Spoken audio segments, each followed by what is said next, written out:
जी बिस्मिल्लाहिर्रहमानिर्रहीम अस्सलाम वालेकुम। मेरी करना सारे ठीक ठाक थे, फर्स्ट क्लास हो गए यार। 2 का टाइम हो गया। कहू यार परा खलो जा, तू तो जान छड़ ही फरे ना उन्हें मारी टक्कर, इन्होंने टक्कर मार के सुट दिता वे। तो थले जो फर्श है ना वो तिलकन स्लिप जानवर थोड़े स्लिप करते हैं, तो स्लिप हुई है तो मे भी जोर लग्गा है, नाले है भी ओवरेज। ਇਹ ਅੱਗ ਸ਼ੱਗ ਇਸੇ ਵਾਸਤੇ ਬਾਲੀ ਜਰਾ। ਮੈਂ ਜਰਾ ਇਹਨੂੰ ਹੀਟ ਪਹੁੰਚੇ, ਉਹ ਸਰਦੀ ਲੱਗੀ ਏ, ਸੂਰਜ ਨਿਕਲਦਾ ਕੋਈ ਨਹੀਂ, ਤੂੰ ਤੇ ਜਾ ਪਰਾਂ।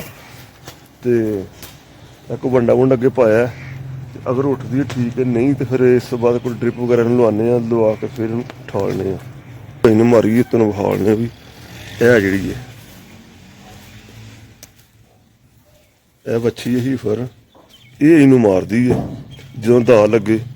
ਤੇ ਮਾਰ ਕੇ ਸੁੱਟਿਆ ਨੇ ਇੱਥੇ ਕਿਤੇ ਇਸ ਜਗ੍ਹਾ ਤੇ, ਇੱਥੋਂ ਉੱਠਦੀ ਨਹੀਂ। ਆਹੋ ਇੱਥੋਂ ਤਰੀਕ ਲਿਆਉਂਦਾ ਹਾਂ, ਇਹ ਤਰੀਕੀ ਹੈ, ਤਰੀਕ ਇੱਥੇ ਲਿਆਉਂਦੀ ਹੈ। ਉਹ ਨਾਲ ਹੁਣ ਸਰਦੀ ਬਣਾਉਣ ਲੱਗ ਪਈ ਹੈ, ਮੇ ਵੀ ਕੁਝ ਜ਼ਿਆਦਾ ਦੇਰ ਹੋ ਗਈ ਹੈ।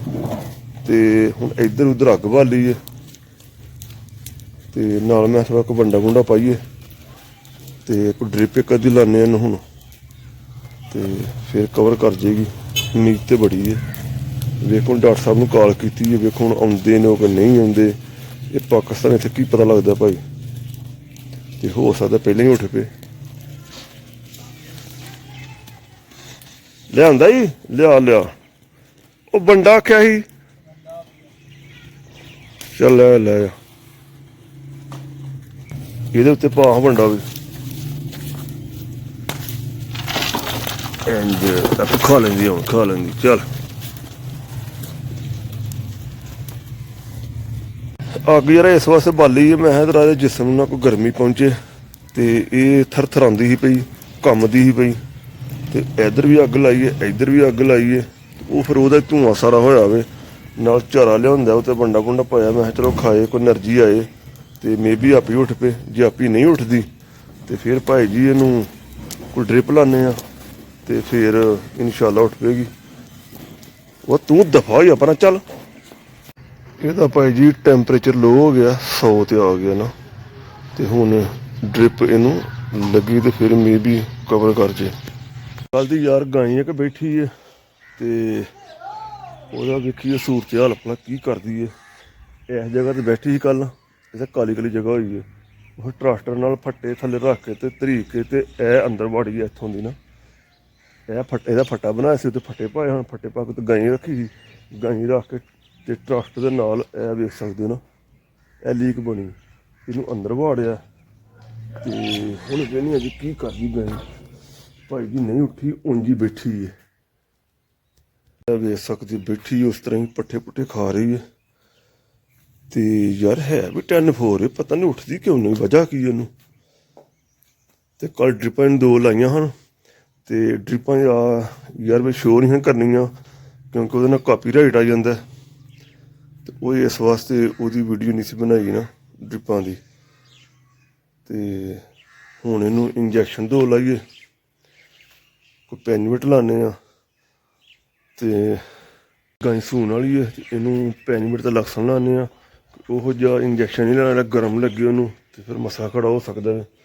ਤੇ ਚਲੋ ਜੀ ਅੱਲਾ ਪਾਕ ਠੀਕ ਕਰੇਗਾ। ਇਹ ਹੋ ਗਿਆ ਭਾਜੀ ਲਕਸਣ, ਤੇ ਇਹ ਨਾਲ ਹੋ ਗਿਆ ਪੈਨੀਵੇਟ। ਤੇ 15 ml ਲਾ ਦਿੰਦੇ ਹਾਂ ਲਕਸਣ, ਤੇ 1 ਲਾਉਂਦੇ ਹਾਂ ਪੈਨੀਵੇਟ। ਤੇ ਸੁਬਾਹ ਸ਼ਾਮ ਇਹ ਲਾਉਣੇ ਪੈਣੇ ਨੇ, ਇੱਕ ਦਿਨ ਨਾਲ ਕੰਮ ਨਹੀਂ ਚੱਲਣਾ। ਇੱਕ ਭਾਜੀ ਲਕਸਣ ਹੋ ਗਿਆ, ਇੱਕ ਪੈਨੀਵੇਟ ਹੋ ਗਿਆ। ਲਕਸਣ ਲਾਉਣਾ ਹੁਣ 15 ml, ਤੇ ਜਾ ਕੇ ਅੰਦਰ ਨੂੰ ਲਾ ਦੇਈਏ। ਹੁਣ ਲਓ ਸਾਡੀ ਇੰਜੈਕਸ਼ਨ ਲਾ ਖੜੇ ਨੇ, ਤੇ ਹੁਣ ਫਿਰ ਇਨਸ਼ਾਅੱਲਾ ਸੁਬਾਹ 2-3 ਦਿਨ ਤਵੋ ਕਰਨੀ ਪੈਣੀ ਹੈ। Day 3 ਆ ਗਿਆ ਸਰ ਜੀ, ਤੇ ਹੁਣ ਫਾਰਮ 'ਤੇ ਆਇਆ ਵਾਂ। ਤੇ ਕਊ ਰਾਤੀ ਕੱਲ੍ਹ ਬੈਠੀ ਸੀ ਇਸ ਜਗ੍ਹਾ 'ਤੇ, ਇਹ ਤੁਹਾਨੂੰ ਗਾਂਹ ਜਾ ਕੇ ਫਾੜਨਾ ਜੀ। ਕੱਲ੍ਹ ਇਸ ਜਗ੍ਹਾ 'ਤੇ ਸੀ, ਐਸੇ ਬੈਠੀ, ਇਹ ਚਾਰਾ ਚੁਰਾ ਖਾਧਾ, ਇੱਥੋਂ ਮੂਵ ਹੋ ਕੇ ਨਾ ਤੇ ਇੱਧਰ ਆ ਗਈ ਹੈ। ਇਹਦਾ ਮਤਲਬ ਹੈ ਫਿੱਟ ਫਾਟ, ਅਜ਼ਾ ਉਹਦੇ ਹਰਕਤ ਕਰਦੇ ਨੇ ਪਏ। ਤੇ ਹੁਣ ਇੰਜੈਕਸ਼ਨ ਵਗੈਰਾ ਲਾਉਂਦੇ ਆ। ਤੇ ਅੱਜ Day 3 ਹੈ। ਅੱਛਾ ਦੇਣ ਨਹੀਂ, ਉੱਠ ਪਿਆ ਲੱਤ ਪਤਾ ਨਹੀਂ ਕਿਉਂ ਕੱਢੀ ਹੈ, ਮਸਲਾ ਇਹਨੂੰ। ਉਹ ਮੁੰਡਿਆ ਆਉਰਾ ਓਏ, ਇਹਦਾ ਇਹ ਵੀ ਹੁਣ ਇਹਦਾ ਪਾਸਾ ਚੇਂਜ ਕਰਨੇ ਆ ਤਾਂ ਕਿ ਜਿਹੜੀ ਥੱਲੜੀ ਜਗ੍ਹਾ ਨਾ ਉਹ ਸੁੰਨ ਹੋਈ ਹੋਣੀ ਹੈ ਤੇ ਉਰਲੀ ਸਾਈਡ ਤੇ ਕਰਨੇ ਤੇ ਉਸ ਤੋਂ ਬਾਅਦ ਲਿਆਉਂਦੇ ਆ ਚੈਨ ਕੁੱਪੀ ਤੇ ਇਹਨੂੰ ਠਾਲਨੇ ਆ ਫੇਰ ਨਾ। ਭਾਜੀ ਇੰਜੈਕਸ਼ਨ ਨਾਲ ਲਈਏ ਸਿਧਾਣੇ ਉਹ ਕੁਛ ਨਹੀਂ ਹੁੰਦਾ। ਲੋ ਜੀ ਇੰਜੈਕਸ਼ਨ ਤੁਰਿਆ ਹੀ ਨਹੀਂ।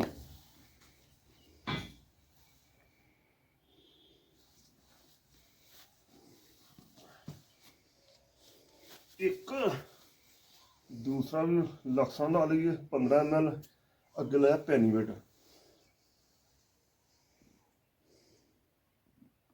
ਇਹ ਹੋ ਗਿਆ ਜੀ 15 ml ਚੱਲ ਲਵਾ ਲਿਆ ਕੁਛ ਨਹੀਂ ਹੁੰਦਾ ਇਹਨੂੰ ਠਾਲਣਾ ਤਾਂ ਲੈ ਨਾ। ਲੋ ਭਾਜੀ ਲਕਸਾਂ ਵੀ ਲੱਗ ਗਿਆ ਪੈਨੀਵੇਟ ਵੀ ਲੱਗ ਗਿਆ। ਹੁਣ ਕੀ ਕਰਨਾ ਇਹਦਾ ਪਾਸਾ ਚੇਂਜ ਕਰਨਾ ਕਿਉਂਕਿ ਥੱਕ ਗਈ ਉਧਰੋਂ ਬਹਿ ਕੇ ਨਾ ਮਾਸਲਾ ਸੁੰਨ ਹੋ ਗਿਆ ਹੋਣਾ ਖੂਨ ਜਮਾ ਹੋ ਗਿਆ ਹੋਣਾ ਤੇ ਇਹਨੂੰ ਰਿਟਰਨ ਇਸ ਪਾਸੇ ਕਰ ਦਈਏ ਤੇ ਆਓ ਹਸਾਜ ਧਰੀਏ ਇਹਨੂੰ। ਯਾਰ ਇੱਥੇ ਹਾਂ ਆਧਾਰ ਛੱਤਾਂ ਦੇ ਕੋਲ ਨਾ ਇੱਥੇ ਚੈਨ ਕੁਪੀ 10 ਪਈ ਸੀ ਤੇ ਚੈਨ ਕੁਪੀ ਤੋਂ ਹੈ ਉਹਨਾਂ ਕੋਲ ਆਈ ਹੈ ਲੇਕਿਨ ਉਹ ਇੱਕ ਹੋਰ ਬੰਦਾ ਅੱਗੋਂ ਲੈ ਗਿਆ ਤੇ ਉਹ ਹੁਣ ਵਾਪਸ ਚੱਲਾਂ ਵਾ ਫੇਰ ਪਿੰਡ ਤੇ ਪਿੰਡੋਂ ਜਾ ਕੇ ਫਿਰ ਰਕਸ਼ਾ ਕੱਢ ਕੇ ਪਤਾ ਲੱਗਾ ਯਾਰ ਵਾਗੀ ਅੱਡੇ ਉੱਤੇ ਹੈ ਪਈ ਚੈਨ ਕੁੱਪੀ ਉਹ ਲਿਆਉਂਦੇ ਨਾਲ ਉਹਦੇ ਪੀਸ ਵੀ ਨੇ ਉਹ ਖੜਿਆਂ ਕਰਕੇ ਤੇ ਕਊ ਨੂੰ ਹੀ ਉਠਾ ਲਾਂਗੇ। ਤੇ ਹੁਣ ਇੱਥੋਂ ਭਾਈ ਜੀ ਵਾਪਸ ਕਾਫੀ ਸਫ਼ਰ ਤੈਅ ਕਰਕੇ ਪਤਾ ਲੱਗਾ ਸੀ ਉਹ ਆਂਦੇ ਨੇ ਭਾਈ ਕਿਸੇ ਮੈਨੂੰ ਕਿਹਾ ਵੀ ਯਾਰ ਸਾਡੇ ਕੋਲ ਹੈ ਉਹ ਪਈ ਤੇ ਜਾ ਉੱਥੇ ਜਾ ਕੇ ਤੇ ਲੈ ਆ ਤੇ ਭਾਵੇਂ ਹਫ਼ਤਾ ਪਈ ਰਹੇ ਤੇਰੇ ਕੋਲ 2 ਹਫ਼ਤੇ ਪਈ ਦੇ ਕੋਈ ਪਰਵਾਹ ਨਹੀਂ। ਉਹ ਮੈਂ ਬਗੈਰ ਪੁੱਛਣ ਤੋਂ ਮਾਲਕ ਨੂੰ ਨਹੀਂ ਪੁੱਛਿਆ ਉਹ ਵਰਕਰ ਨਾਲ ਗੱਲ ਕੀਤੀ ਤੇ ਇੱਥੇ ਆ ਗਿਆ। ਉਹ ਇੱਥੋਂ ਆ ਵੇਖ ਸਕਦੇ ਹੋ ਇਹਨਾਂ ਦਾ ਮੈਂ ਛੱਤ ਵਗੈਰਾ ਚੁੱਕ ਦੇਣ ਨਾ ਉਹ ਇੱਥੋਂ ਯਾਰ ਲੱਭੀ ਨਹੀਂ ਤੇ ਉਹ ਕਿਤੇ ਹੋਰ ਬੰਦਾ ਕੋਈ ਲੈ ਗਿਆ ਤੇ ਹੁਣ ਫਿਰ ਵਾਪਸ ਚੱਲੇ ਆ ਤਾਂ ਵਾਪਸ ਜਾ ਕੇ ਤੇ ਲਿਆਉਂਦੇ ਆ ਹੁਣ ਵਾਘਿਆਂ ਤੋਂ। ਤੇ ਭਾਈ ਜੀ ਉਹ ਹੁਣ ਨੈਕਸਟ ਸਟੈਪ ਹੋਏਗਾ ਅਗਲੀ ਵੀਡੀਓ ਬਣਾਵਾਂਗੇ ਗਾਈ ਚੁੱਕਣ ਦੀ। ਤੇ ਠੀਕ ਹੈ ਜਨਾਬ ਵੀਡੀਓ ਨੂੰ ਲਾਈਕ ਕਰਿਓ ਸ਼ੇਅਰ ਕਰਿਓ ਸਬਸਕ੍ਰਾਈਬ ਕਰਿਓ ਇਹ ਤੇ ਪਿਆਜ ਫੇਰ ਆਈ ਓਕੇ ਜਨਾਬ ਖੁਦਾ ਹਾਫਿਜ਼।